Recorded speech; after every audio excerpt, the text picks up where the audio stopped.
एक सुंदर सा धौलपुर नाम का एक गांव था। उस गांव में एक बहुत ही गरीब किसान रहता था और एक बहुत ही बड़ा मालदार सेठ रहता था और उसके पास पैसों की कोई भी कमी नहीं थी। जो गरीब किसान था नरेश, वो गांव में जितनी भी बकरियां थी सभी को जंगल में ले जाके चराने का काम करता था। और कितने दिन में इन बकरियों को चराते रहूँगा।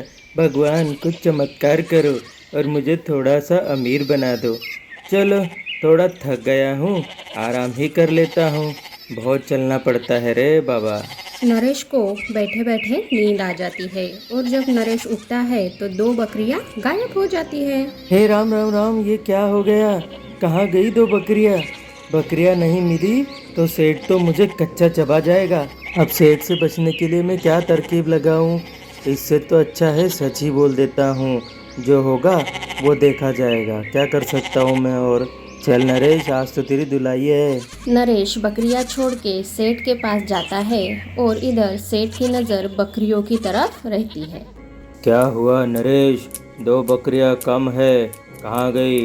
तुम ठीक से काम भी नहीं कर सकते हो क्या? गरीब तो गरीब, ऊपर से बिना काम के। हाँ, मुझे तुम्हें बकरियां देनी ही नहीं चाहिए थी। मालिक, मालिक, मैं बकरियां चराने के लिए गया था तो थक गया था, तो थोड़ी सी आग लग गई थी। जब मैं उठा तो दो बकरियां गायब थे। ऐसे कैसे आग लग गई?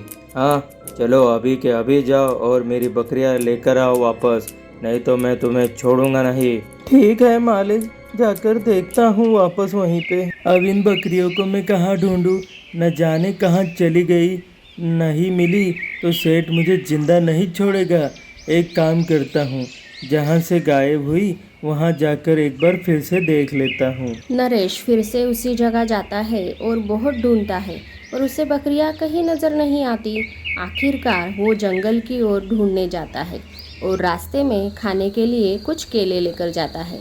तभी उसे एक साधु बाबा दिखाई देते हैं और वो रुक जाता है। साधु बाबा, साधु बाबा, आपने मेरी दो बकरियां देखी क्या? देखी होगी तो बता दीजिए ना। अगर बकरियां नहीं मिली तो मेरा सेठ मुझे काम से निकाल देगा और पैसे भी नहीं देगा।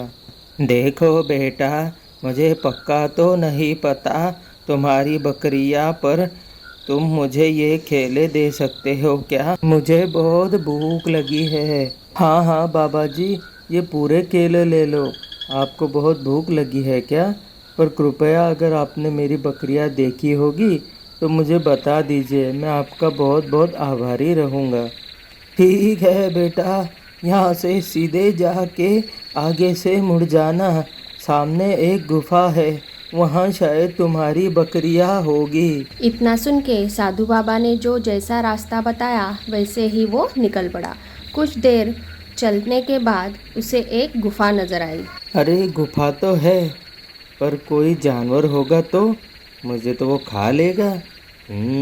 ऐसे भी बकरियां नहीं मिली तो मालिक कहाँ मुझे छोड़ने वाला है। चलो अंदर तो जाकर देखता हूँ। अरे अब कहाँ ढूंढूं इन बकरियों को?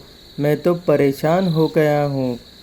चारों तरफ तो ढूंढ लिया, अब मुझे थकान भी बहुत हो रही है और रात भी बहुत हो चुकी है। चलो आज रात यहीं गुजार लेता हूँ, पर सोने से पहले अगर कुछ खाने में केले वेले मिल जाते तो अच्छा होता। अरे वाह, केले ये कहाँ से आए?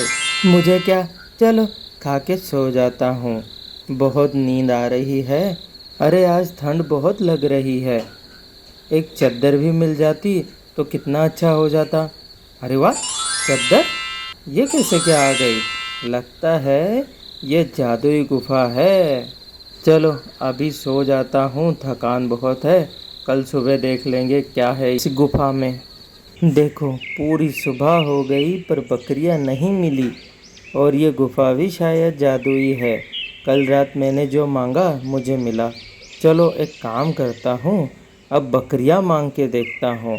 हे गुफा, मुझे मेरी खोई हुई दो बकरियाँ दे दो।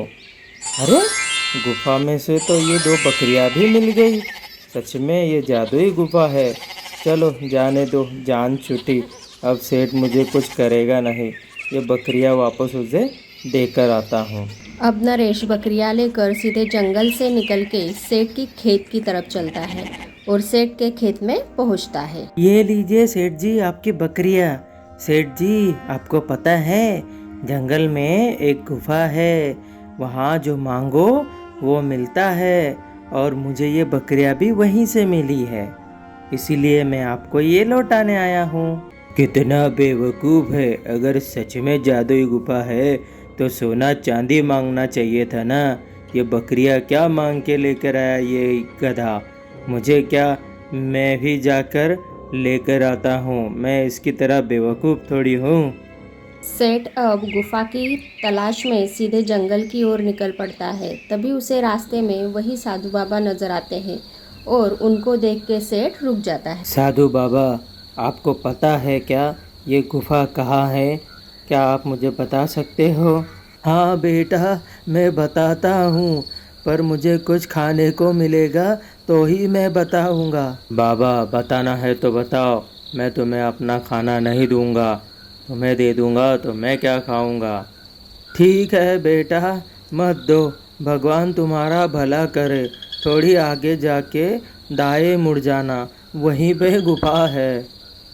इतना सुन के तुरंत सेठ वहाँ से निकल पड़ता है और कुछ देर चलने के बाद उसे गुफा नजर आती है, तो वो भागते भागते सीधे गुफा में चला जाता है और पहुँचते ही हे गुफा, मुझे इतना सोना दो, इतना सोना दो कि मैं उसमें डुबकियाँ मार सकूं। इतना कहते ही इतना सोना बरसता है कि सेठ सच में सोने के वजन से डूब ही जाता है और डूब के मर जाता है। दोस्तों, लालच बुरी बला है, ज़्यादा लालच करना अच्छी बात नहीं है। आज की कहानी आपको अच्छी लगी तो लाइक कीजिएगा, शेयर कीजिएगा और सब्सक्राइब करना मत भूलिएगा। Take care, bye bye.